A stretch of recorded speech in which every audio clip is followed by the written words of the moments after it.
नमस्कार। देखिए यह वीडियो स्पेशली क्लास 10th के स्टूडेंट के लिए है। क्लास 10th सब्जेक्ट साइंस का chapter number 9 reflection and reflection of light, प्रकाश का परावर्तन तथा अपवर्तन। इस चैप्टर को हम समझेंगे। तो इस चैप्टर में जैसे बहुत सारे टॉपिक हैं, तो उन टॉपिक्स को हम अलग-अलग वीडियो में अलग-अलग पार्ट में समझेंगे ताकि आपको आसानी जा सके। ठीक है, तो इस वीडियो में हम सबसे पहले प्रकाश क्या है उसके बारे में समझते हैं। तो प्रकाश है क्या? तो हम सीधी सरल भाषा में ये कहें कि प्रकाश एक माध्यम है जिसके द्वारा हम अपने आसपास चारों ओर की वस्तुओं को आसानी से देख पाते हैं। जैसे कि यदि एग्जाम्पल के लिए हम कहें कि किसी अंधेरे कमरे में हम किसी वस्तु को देखें, तो वो देख पाना हमारे लिए असंभव हो जाता है। तो जरूरत किसकी होगी? प्रकाश की। तो प्रकाश एक माध्यम है जिसके द्वारा हम वस्तुओं को आसानी से देख पाते हैं। अब इस प्रकाश की बात करें तो यह एक विद्युत चुम्बकीय तरंग है। विद्युत चुम्बकीय तरंग का भाग है। यह एक विद्युत चुम्बकीय तरंग का भाग है और वह तरंग अनुप्रस्थ तरंग है। यह एक क्या है? अनुप्रस्थ तरंग का उदाहरण है। तो इस पर तो ज्यादा हम फोकस नहीं करेंगे, ज्यादा इस पर चर्चा नहीं करेंगे। हम फिलहाल आते हैं प्रकाश, जो अपना मेन टॉपिक है। प्रकाश के बारे में हम और कुछ बेसिक जानकारी देख लेते हैं कि प्रकाश क्या है। और जब यह किसी वस्तु पर पड़ता है, जब किसी वस्तु की सतह पर गिरता है, तो इससे संबंधित कुछ मूलतः 3 घटनाएं हो सकती हैं। पहली घटना ये है कि परावर्तन। पहली घटना जो होगी वह हो सकती है परावर्तन। दूसरी घटना यदि हम देखें तो वह हो सकती है अपवर्तन। और तीसरी घटना अवशोषण। ये 3 घटनाएं हमें देखने मिल सकती है यदि जब प्रकाश किसी वस्तु पर आपतित होता है या उसकी सतह पर गिरता है। तो पहली घटना जो है परावर्तन, तो इसे समझते हैं कि परावर्तन क्या है। तो जब प्रकाश किसी वस्तु पर पड़ेगा या उसकी सतह पर गिरेगा, तो गिरने के बाद या टकराने के पश्चात वह वापस पुनः उसी माध्यम में लौट जाएगा। तो इसे हम कहेंगे परावर्तन। मतलब प्रकाश का किसी सतह पर जाकर टकरा कर वापस लौट जाना ही प्रकाश का परावर्तन है। अब ये प्रकाश का परावर्तन होता क्यों है? क्या कारण है ऐसा कि वह परावर्तित हो जाता है? तो इसका कारण यह है कि जो जिस सतह पर वह पड़ता है, जिस वस्तु की सतह पर वह पड़ता है, तो उस सतह में होते हैं कुछ मुक्त इलेक्ट्रॉन तथा आंशिक रूप से बंधे इलेक्ट्रॉन। और जब यह प्रकाश उस इलेक्ट्रॉन पर पड़ता है, तो वह उसे दोलित कर देता है। प्रकाश का जो विद्युत क्षेत्र है, जो विद्युत चुम्बकीय तरंग का जो उदाहरण हमने देखा ना, तो उसका जो विद्युत क्षेत्र है उन इलेक्ट्रॉनों को दोलित कर देता है तथा वे इलेक्ट्रॉन दोलित होकर उस प्रकाश ऊर्जा को वापस उसी माध्यम में उत्सर्जित कर देते हैं। तो ये इस वजह से प्रकाश का जो हम परावर्तन की जो घटना है वो देखने को मिलती है। दूसरी चीज हम इस पर बात करें और कि प्रकाश का जो परावर्तन है, तो कोई भी ऐसी सतह नहीं है, कोई भी ऐसी सतह नहीं है ब्रह्मांड में, प्रकृति में, जो पूर्णतः प्रकाश को परावर्तित कर सके।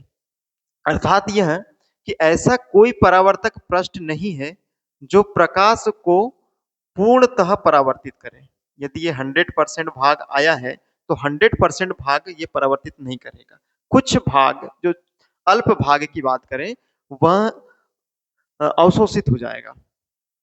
तो इसमें हम ये ना कहें कि प्रकाश जब किसी वस्तु पर पड़ता है या किसी सतह पर पड़ता है, तो परावर्तन जब वो टकरा कर वह वापस उसी माध्यम में पूर्णतः लौट जाता है। पूर्णतः नहीं लौटता, अधिकांश हिस्सा लौटता है, अधिकांश भाग बस लौटता है। यह है परावर्तन। ठीक। दूसरी घटना हमें देखने यह मिल सकती है अपवर्तन की। अपवर्तन क्या है? तो जब प्रकाश किसी एक माध्यम से दूसरे माध्यम में प्रवेश करता है, जब प्रकाश किसी एक माध्यम से दूसरे माध्यम में प्रवेश करता है, तो वह अपने मार्ग से विचलित हो जाता है तथा उसकी चाल बदल जाती है। इस प्रकार से ये जब एक माध्यम से दूसरे माध्यम में प्रवेश करेगा तो वह अपने मार्ग से विचलित हो जाएगा तथा उसकी विचलित हो जाएगा तथा उसकी चाल बदल जाएगी। ये दिशा भी बदलती, विचलित होना मतलब इस प्रकार से दिशा बदल देगा, या तो इस ओर जाएगा। इसको हम अपवर्तन जब पढ़ेंगे उसमें और डिटेल्स में पढ़ेंगे कि अभिलंब की ओर कभी झुक जाता है, कभी अभिलंब से दूर हट जाता है, तो वो माध्यम की प्रकृति पर होता है, तो हम उसे अपवर्तन में देखेंगे। तो हमने अभी बोला कि प्रकाश का अपवर्तन क्या है, कि जब कोई प्रकाश किसी एक माध्यम से दूसरे माध्यम में प्रवेश करता है तो उसकी वह विचलित हो जाता है, दिशा बदल जाती है तथा उसकी चाल भी बदल जाती है। अच्छा, यहाँ पर एक शब्द आता है कि दिशा बदलना।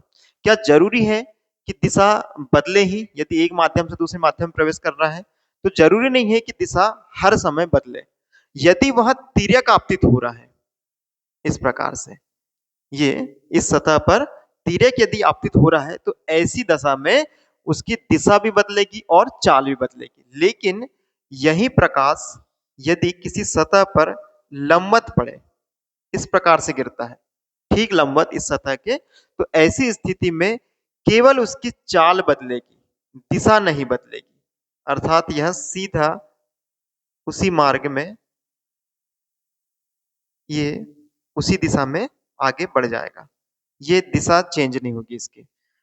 चाल यहां पर भी होगी चेंज, चाल यहां पर भी होगी चेंज, लेकिन जो दिशा है वो जब तिर्यक आपतित होगा तभी बदलेगी। यदि वह आपतित हो रहा है कैसा, ठीक लंबवत, तो ऐसी स्थिति में केवल चाल बदलेगी, दिशा नहीं बदलेगी। तो इसे भी हम प्रकाश का अपवर्तन कह सकते हैं, और ये भी एक प्रकाश का अपवर्तन है। प्रकाश का अपवर्तन ये भी है और प्रकाश का अपवर्तन ये भी है।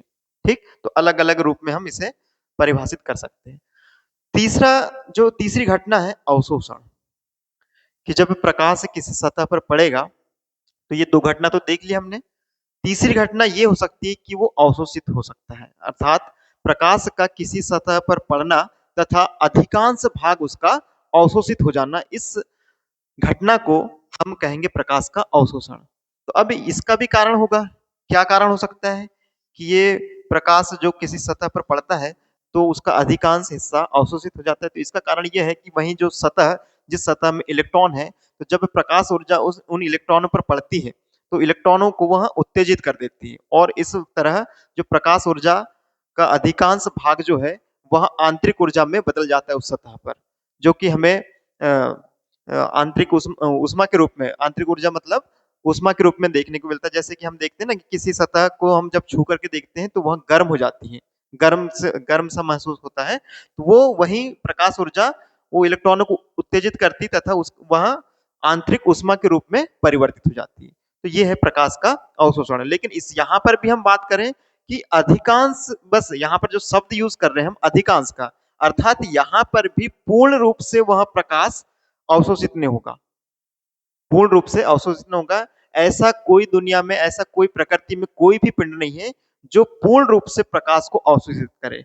यहां तक कि ब्लैक बॉडी जो हम भौतिकी में देखते हैं, ब्लैक बॉडी, ये भी एक आइडियल है, आदर्श है। ऐसी कोई ब्लैक बॉडी नहीं है प्रकृति में जो प्रकाश को पूर्णतः अपने अंदर अवशोषित करे। कुछ ना कुछ भाग को वह रिफ्लेक्ट करेगी, परावर्तित करेगी। ठीक, तो ये है प्रकाश का परावर्तन, अपवर्तन तथा अवशोषण। अब ये तीनों से ही मिलकर हम देखें तो परावर्तन प्लस अपवर्तन प्लस अवशोषण, ये तीनों मिलकर प्रकाश के 100% के बराबर है। अर्थात जब प्रकाश किसी सतह पर पड़ेगा तो कुछ हिस्सा परावर्तित होगा, अपवर्तित होगा कुछ हिस्सा, और कुछ हिस्सा अवशोषित होगा। ठीक, तो इस प्रकार से ये पूरा 100% हम देख पाते हैं, मतलब तीनों घटनाएं देखने को मिलेगी। लेकिन बस इतना है कि जो अधिकांश जो घटना देखने को मिलती है उसे हम उस प्रकार से परिभाषित करते हैं कि अधिकांश हिस्सा यदि क्या हो रहा है, परावर्तित हो रहा है, तो वो परावर्तन से समझ लेते हैं हम। और अधिकांश हिस्सा जो अपवर्तित हो रहा है, एक माध्यम से दूसरे माध्यम में चला जा रहा है, तो उसे हम अपवर्तन के द्वारा समझ लेते हैं। और यदि अधिकांश हिस्सा अवशोषित हो जा रहा है तो उसे हम अवशोषण कह देते हैं। ठीक, तो इस प्रकार से परावर्तन, अपवर्तन तथा अवशोषण ये तीन घटनाएं देखने मिल सकती जब कोई प्रकाश किसी सतह पर आपतित होता है। तो ठीक, ये थी बेसिक चीजें। अब इसके बाद में हम अपने टॉपिक पर आते हैं।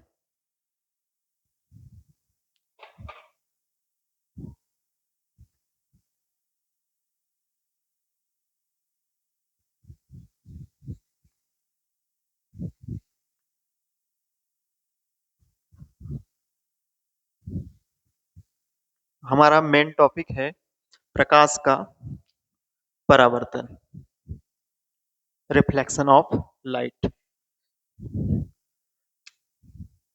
प्रकाश का परावर्तन।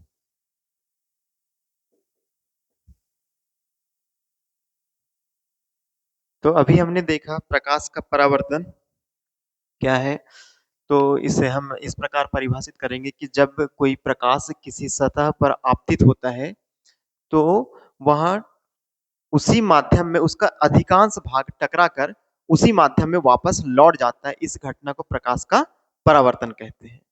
अर्थात मान लीजिए यहाँ पर कोई एक प्लेन सरफेस है इस प्रकार से,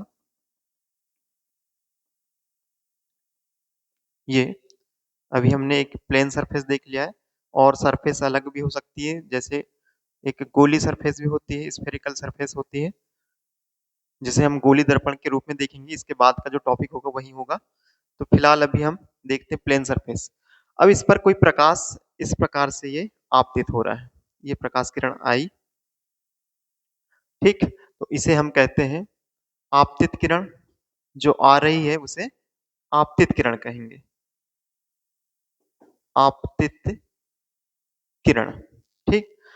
और यह जिस सतह पर पड़ती है और जिस बिंदु पर पड़ती है, इस बिंदु को हम कहेंगे आपतन बिंदु। आपतन बिंदु, ये हो गया आपतन बिंदु। यहीं पर इस सतह पर, ये आपतन बिंदु से हम इस सतह पर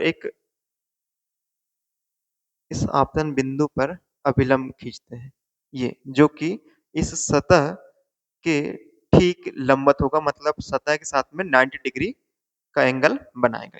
ये हो गया अभिलंब, इसे कहते हैं अभिलंब। और अभी आपतित किरण जो है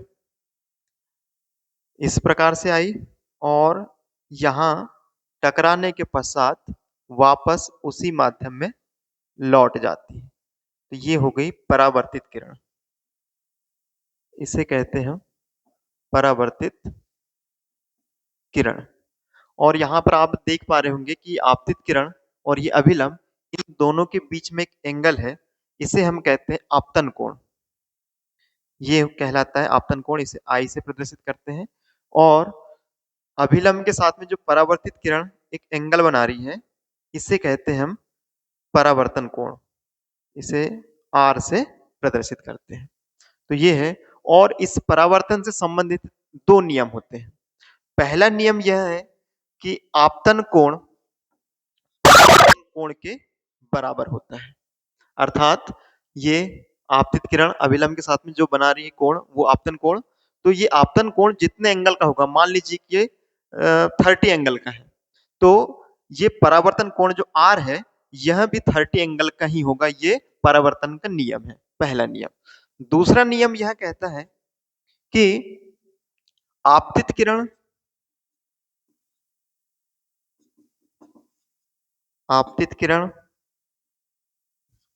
अभिलंब, ये अभिलंब तथा परावर्तित किरण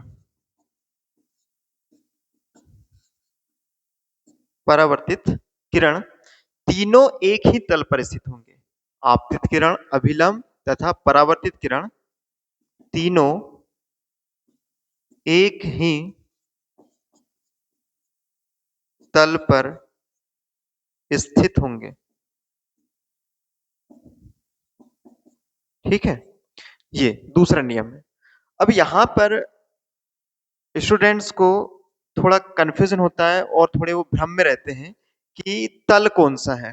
तो वे अधिकांश जो स्टूडेंट हैं वे इस तल को मान लेते हैं।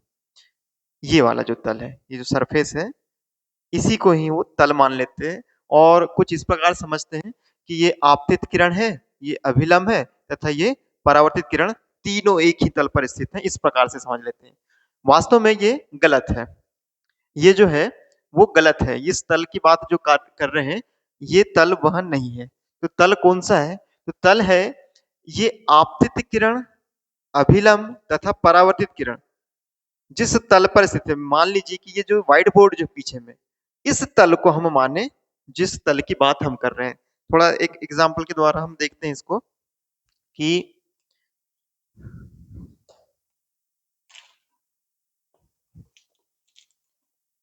ये तीन पेन के द्वारा देख रहे हैं। ये बीच वाला ये है अभिलंब और ये है आपतित किरण, ये और ये है परावर्तित किरण। तो पहला नियम, आपतित किरण तथा अभिलंब के बीच का जो कोण है, आपतन कोण, ये परावर्तन कोण के बराबर होगा। तो देख पा रहे होंगे ये पहला नियम हो गया। दूसरा नियम यह कहता है कि आपतित किरण, अभिलंब तथा परावर्तित किरण तीनों एक ही तल पर स्थित होते हैं। तो ये तीनों एक ही तल मतलब इस तल की बात हो रही है। ये वाला, ये जो काल्पनिक तल है, इस तल की बात हो रही है।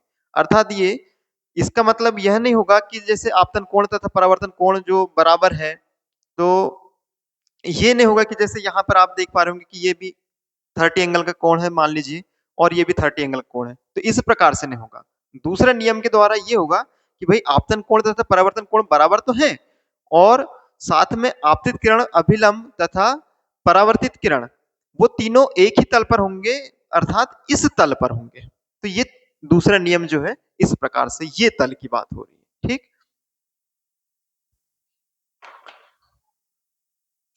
ये तो ये हो गया परावर्तन का, प्रकाश का परावर्तन तथा उसके नियम। इसे हम एक डेमोन्स्ट्रेशन के द्वारा समझते हैं, इस प्रकाश के परावर्तन को।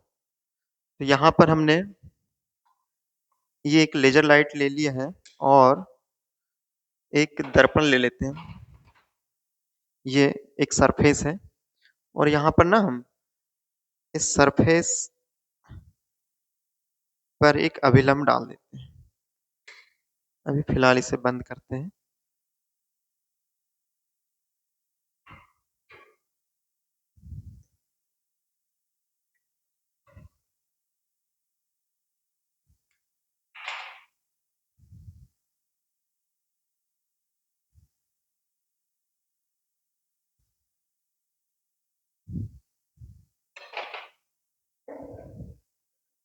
हम्म,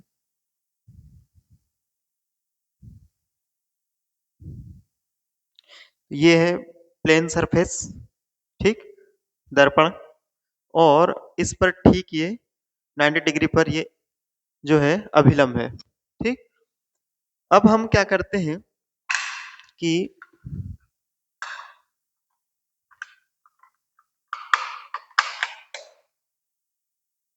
हम्म, इस पर प्रकाश को आपतित करवाते हैं एक एंगल के साथ में। देख पा रहे होंगे कि यहाँ पर एक एंगल बनाते हुए ये किरण आई है। तो मान लीजिए कि ये एग्जाम्पल के लिए ये 30 एंगल हो, जितने जितना कोण ये है, तो वही कोण ये भी है, परावर्तन कोण। ये आई कोण है, आपतन कोण, ये आई कोण है, आपतन कोण, तथा ये हो गया परावर्तन कोण। तो यदि ये 30 एंगल का होगा, तो ये भी 30 एंगल का होगा।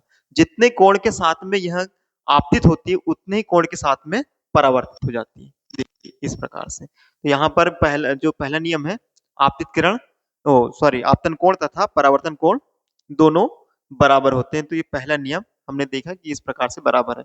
और दूसरा नियम यह है कि आपतित किरण, अभिलंब तथा परावर्तित किरण, ये आपतित किरण, ये अभिलंब तथा परावर्तित किरण तीनों एक ही तल पर स्थित होते हैं। तो ये इस प्रकार से ये तीनों एक ही तल पर स्थित होते हैं। ये इस प्रकार से हमने समझने का प्रयास किया। ठीक है, इसे अब बंद कर देते हैं।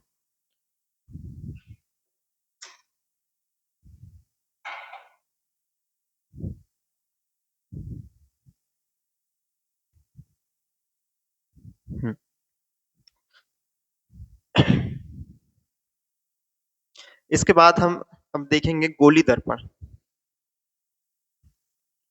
अगला जो टॉपिक है वो गोली दर्पण का है। ये हो गया समतल दर्पण, जिसकी जिसका जो सरफेस है, जो सतह है, वो कैसी हो, समतल हो। तो ऐसा दर्पण, ऐसा परावर्तक पृष्ठ समतल दर्पण कह सकते हैं उसे।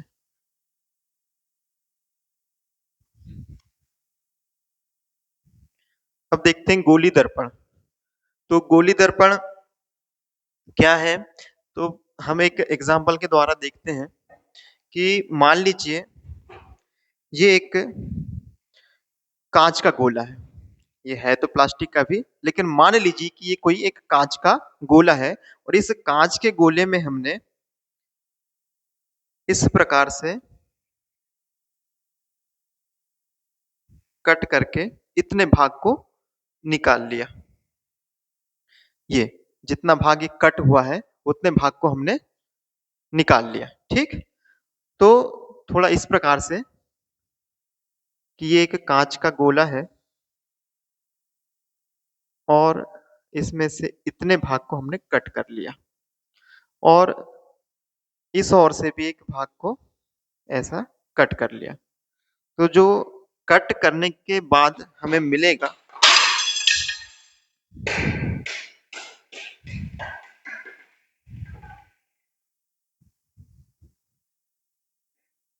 ये इतना भाग मिलेगा हमें।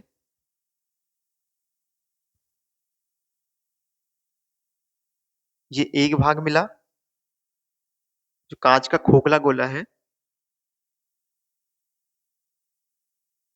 उसका एक भाग ये, और एक भाग दूसरा भाग ये मिला हमें।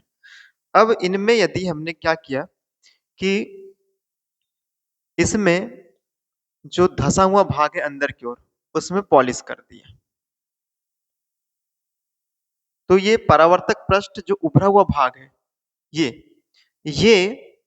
एक वक्रित भाग जो है, ये परावर्तक पृष्ठ क्या है। ऐसी स्थिति में जो एक दर्पण का निर्माण जो होगा, ये जो दर्पण बनेगा, इस दर्पण को हम कहेंगे उत्तल दर्पण।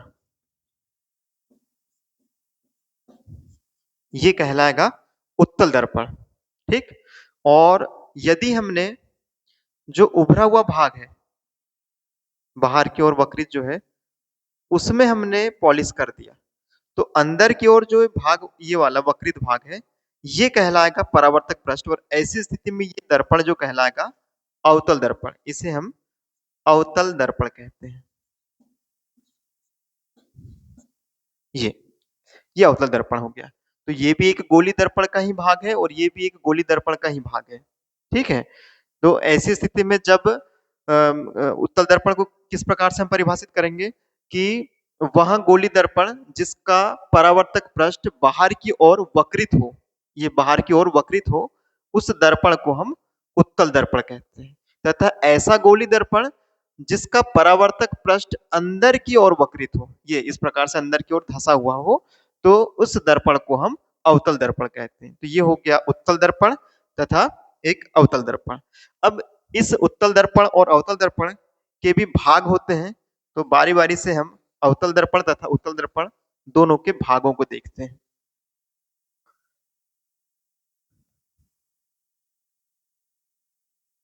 ये अवतल दर्पण बना लिया हमने,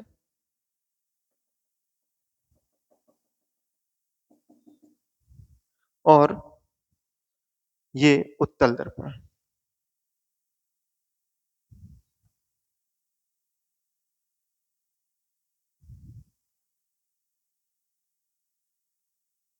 ठीक है, तो इसमें यदि हम देखें तो ये जो सिरा है, ये यहाँ पर इस प्रकार से, इसे हम या इस सिरे में ए बिंदु और ये बी बिंदु, इन दोनों को यदि हम मिला दें ऐसे, तो ये कहलाता है आपका द्वारक। द्वारक मतलब जैसे द्वार कहते हैं ना, किसी घर में प्रवेश करने के लिए सबसे पहले आपको द्वार से होकर जाना पड़ेगा, तो उसी प्रकार से प्रकाश जब इसमें प्रवेश करेगी, इस पृष्ठ पर जाएगी, तो सबसे पहले ये द्वारक से होकर के जाएगी। तो इस प्रकार से इसको द्वारक कहते हैं।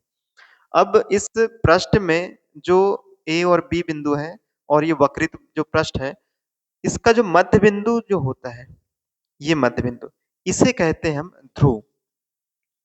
इसे हम क्या कहते हैं, ध्रुव, और इसे प्रदर्शित करते हैं हम P से। ठीक है। इसके बाद इस दर्पण को यदि हम किसी काल्पनिक गोले का भाग माने, एक तरह से किसका भाग है ये, एक गोले का ही भाग है, तो एक काल्पनिक गोले का यदि हम इसे भाग माने, ये इस प्रकार से काल्पनिक गोला हो गया, उतने अच्छे से बन नहीं पा रहा है। हाँ, ये काल्पनिक गोला हो गया। इस काल्पनिक गोले का जो केंद्र होगा, यहाँ कहीं पर होगा इस काल्पनिक गोले का केंद्र, ये सेंटर। तो इस केंद्र को ही, काल्पनिक गोले का जो केंद्र होगा वही इस दर्पण का वक्रता केंद्र कहलाता है, और इसे हम प्रदर्शित करते हैं C से। इस प्रकार से ये वक्रता केंद्र हो गया। अब इस वक्रता केंद्र तथा ध्रुव को मिलाने वाली जो सीधी रेखा होती है, इस प्रकार से यदि हम इसे बढ़ाएं, ये तो ये कहलाती है मुख्य अक्ष। इसे कहते हैं हम मुख्य अक्ष। ठीक। और इसी मुख्य अक्ष में यहां पर इस C तथा P, ये C है और ये P है, इन दोनों के मध्य में जो बिंदु होता है, हम इस द्वारक की लाइन को हटा देते हैं अभी। ये जो मध्य बिंदु होता है C तथा P के बीच में इसी मुख्य अक्ष पर, उसे हम कहते हैं फोकस। ठीक। इस फोकस को दूसरी प्रकार से हम परिभाषित कर सकते हैं कि जब कोई प्रकाश किरणें मुख्य अक्ष के समांतर आती हैं, तो जिस बिंदु पर वो मिलती है, मुख्य अक्ष के जिस बिंदु पर मिलती हैं, उसे हम कहते हैं फोकस। ये हो गया फोकस। ठीक। अब जो C है, जो वक्रता केंद्र C तथा ध्रुव P, इन दोनों के बीच की जो दूरी होती है, अर्थात ये कहें हम कि ध्रुव से C तक की जो दूरी है, उसे हम कहेंगे वक्रता त्रिज्या, और इसे प्रदर्शित करते हैं R से। उसी प्रकार से P से लेकर F जो कि फोकस है, उसके बीच की जो दूरी होगी, इसे हम कहते हैं फोकस दूरी, और इसे प्रदर्शित करते हैं हम स्मॉल f से। इसके बाद में और एक होता है भाग, जिसे हम कहते हैं फोकस तल। तो फोकस तल क्या है, तो फोकस तल, इसे हम मिटा दे रहे हैं।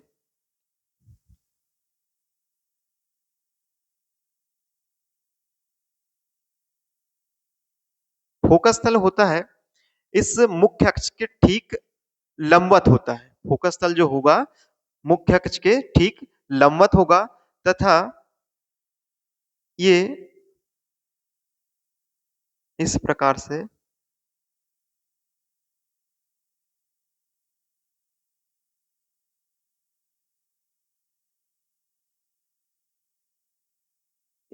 ये यहां पर होता है, फोकस पर ही रहता है, लेकिन ये इस प्रकार से ये पूरा एक तल बनता है, इसे हम कहते हैं फोकस तल, जो कि मुख्य अक्ष के ठीक लंबवत होता है। अब ये फोकस तल है क्या, तो मान लीजिए कि अभी हमने बोला कि जो प्रकाश किरणें मुख्य अक्ष के समांतर आएंगी, तो वे कहां पर मिलेंगी, फोकस पर बनेंगी।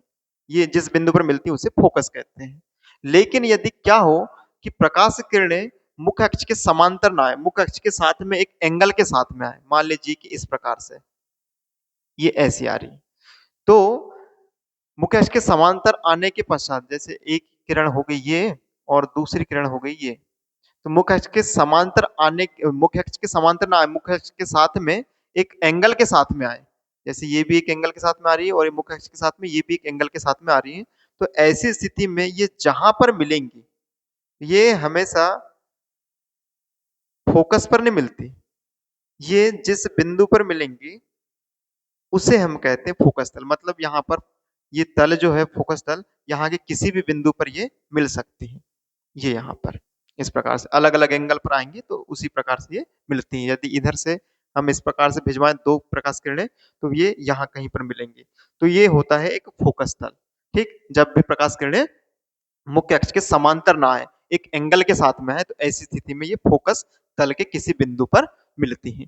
ठीक। तो ये हो गए जो दर्पण है उसका भाग, ये जो कि अवतल दर्पण उसका भाग देखिए। उसी प्रकार से यहाँ पर भी उत्तल दर्पण में भी देखेंगे तो ये होता है ध्रुव, और यह उत्तल दर्पण जिस गोले का भाग है, उस गोले का जो केंद्र है, उस केंद्र को हम कहेंगे यहाँ पर वक्रता केंद्र, इसे भी सी से प्रदर्शित करते हैं।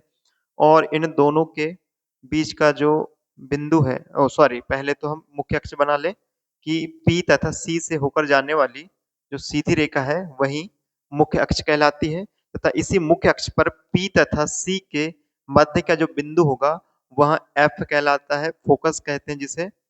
तथा P से लेकर C तक की जो दूरी है उसे हम कहेंगे वक्रता त्रिज्या R, और P से लेकर F तक जो दूरी है उसे हम कहते हैं फोकस दूरी, जो कि है F, स्मॉल f।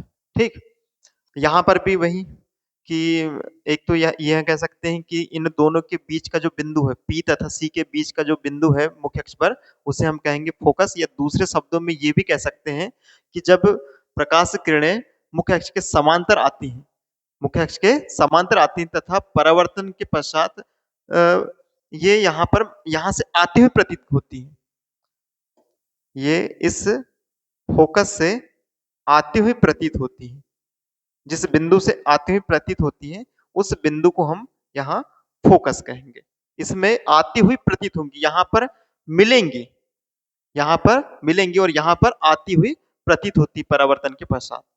ठीक है, तो इसे हम फोकस कहेंगे। इस प्रकार से जो आपका दर्पण है, अवतल दर्पण तथा उत्तल दर्पण, उसके ये प्रकार हो गए। ठीक है, अभी फिलहाल हम यहीं रोकते हैं इस वीडियो को। इसका जो अगला जो टॉपिक होगा, जो कि दर्पण के द्वारा प्रतिबिंब निर्माण, गोलीय दर्पण के द्वारा प्रतिबिंब निर्माण, अवतल दर्पण के द्वारा भी और उत्तल दर्पण के द्वारा, उन दोनों को हम अगले वीडियो में समझेंगे। ठीक, तो हम इसे यहीं पर क्लोज करते हैं।